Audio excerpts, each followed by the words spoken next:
All right, hello. This is our final presentation for the project. Our project was an NSET cache and RAM system with an LRU replacement strategy. I'm Luke Saleh. I'm Quinlan Stewart. I'm Brendan Burkett. And I'm Nikodem Gazda. So our original project description, essentially it was, like I said, an implementing cache and RAM system, and we decided to do this using system Verilog. So the cache is an NSET associative cache that's configurable at compile time, and it would have modules for cache data storage, cache tags, and cache valid bits, along with other modules for the LRU buffer and logic in one module, hit and miss logic in another, and then miscellaneous control in a third. Then we also have verification through test benches, both directed and randomized test benches. And these are per module. So we would have constrained random verification along with directed tests, real world cases. And then we utilize within these tests assertions and additional reference models and logic to check the output validity. So this is kind of our first setup from the progress presentation. So in this block diagram we have the cache and the RAM it interfaces with. As we'll see in the next slide, the cache is composed of 6 functional blocks: the cache data block, tag block, valid bit block, hit and miss logic block, the LRU logic block, and the control logic block, which is where miscellaneous controls go.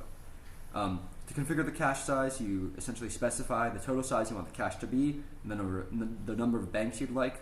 In all of our testing, we used a 4-set cache with a total size of 16 bytes, meaning the index only has 4 possible addresses. The cache has 4 total operations: a write hit, a write miss, a read hit, or a read miss.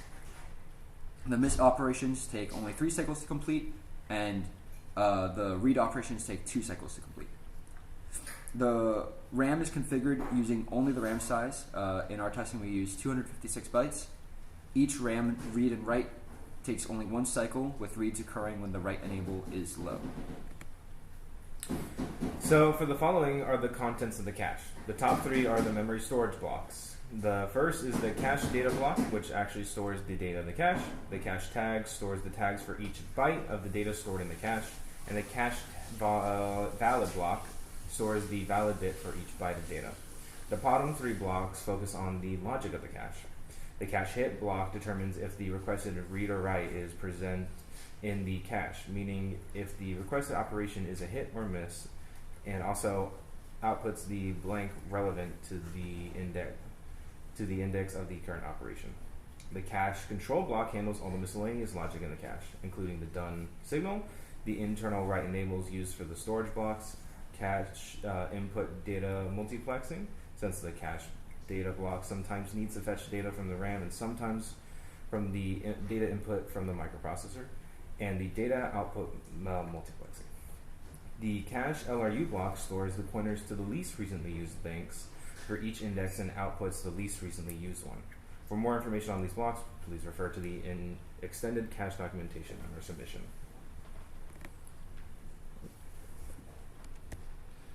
As of the time of the project progress report, we had completed the designs and test benches of each individual block, with a top-level integration and test bench remaining.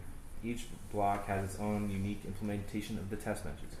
As an example, below are the directed and random test cases for the cache hit block. There are 6 unique directed test cases, each repeated 5 times, with each test case describing the inputs below. We also conducted constrained random verification with the following constraints. The target tag, least recent used bank of the LRU, and the cache tags are all randomly assigned, or 10% chance for all zeros, 10% chance for all ones, and an 80% chance for all other combinations. The cache tags, which are the tags for each bank of the current index, must never be the same. The target tag matches one of the cache tags 50% of the time to make sure we test for hits and misses equally. Each test also had its own assertions and additional reference models and or logic for the testing. The cache hit block had the following assertions. The miss check: if a miss is reported, the chosen bank must match the LRU bank. The hit check: if a hit is reported, the tag corresponding to the chosen bank must match the target tag. The tags match: if any of the tags match the target tag, there should be a hit reported, and no tags match. When no tags match the target tag, we expect a miss. The top level test bench consists of a set of direct test cases and random test cases. The first directed test case, we test for a write miss and a read miss operation by writing to every RAM address and then reading from every address afterwards. Since each address access is separated by the reads and writes of all other addresses, each operation will be a miss. This test case ensures that the data is maintained over long periods of time, even if as other indices and banks are written to and read from. Here's a snippet of the first directed test case. In the left image, you can see a write-miss operation happening at address 1 with data input of 1, and the start of the same operation for address or data 2. In the right image, you can see a read-miss operation takes place in 3 cycles, as expected, within the data written of 1. For more additional information, again, see the extended cache documentation or run the code in the EDA playground linked in the submission. We'll also later show test cases we'll demo the test cases later.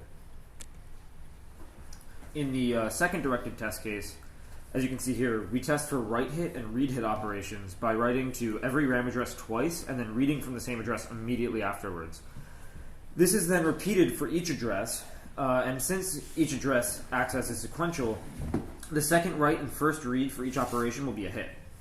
The test case ensures that data is written and read in the expected delay time, and in the snippet of directed hit test case 2, we perform a write miss with address 0 and a data input of 0, as you can see in the slide. The next operation we perform is a write hit to address 0, which is obviously a hit because address 0 is currently in the cache, and a data input of 1. We then perform a read hit for the same reason as before, which returns the previously written value of 1, and note that the hit operations only take 2 cycles.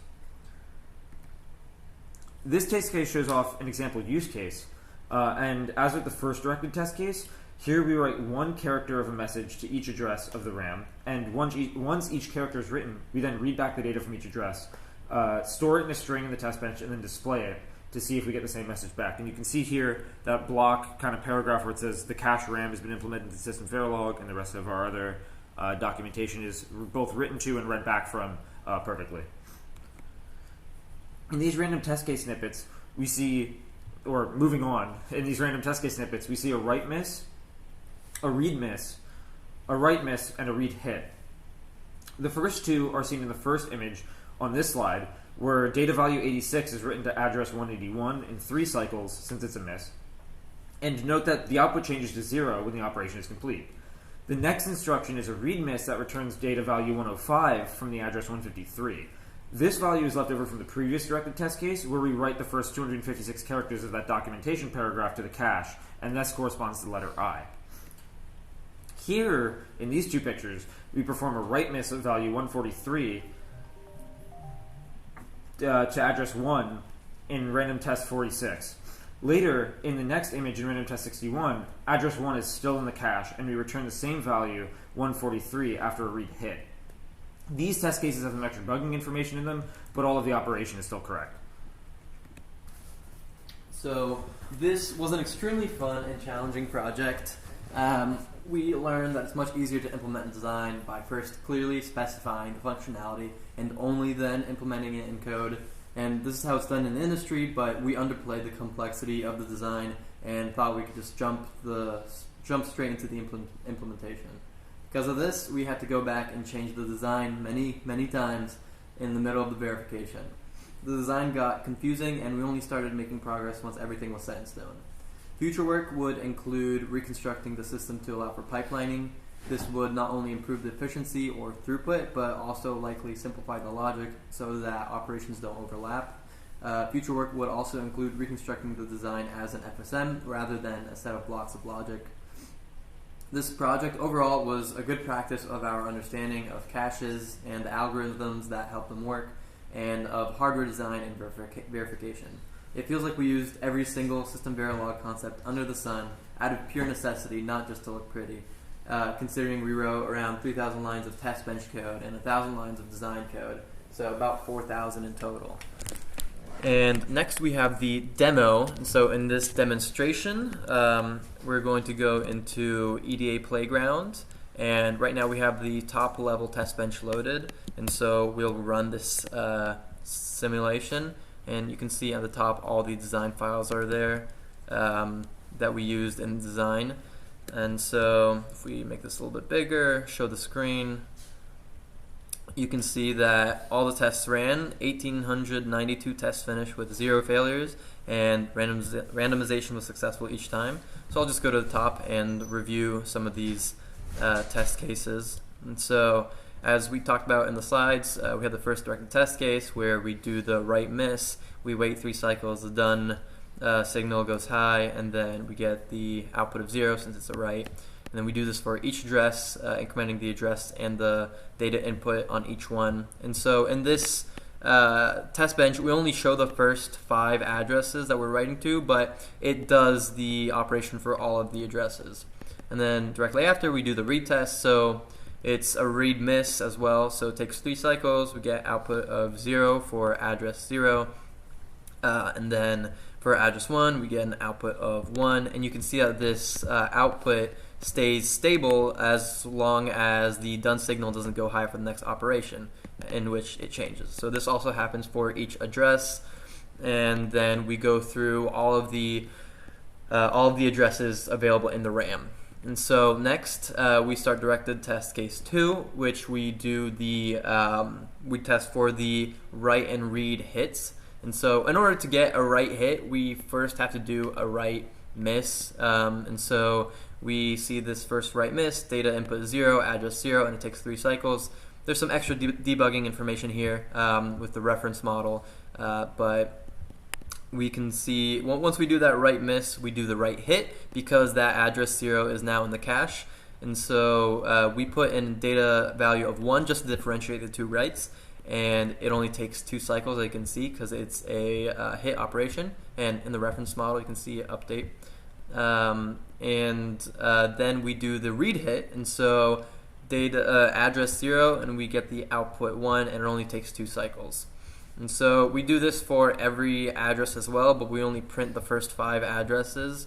And so scrolling down, you can see that the reference model is updated with the addresses that we're writing to. You can see that 4 is the most recently used address, but yeah, so that's the first, that's the second directed test case finish, and now the third directed test case where we write this message to the RAM and then read it back exactly the same.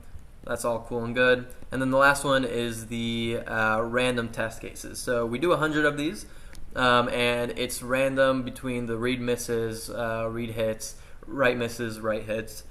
Obviously the read misses and writes are the read and write hits are going to be a little bit less common since we're doing random test cases. But for example, you can see we're doing a write to address 181 of value 86. It takes 3 cycles since the miss.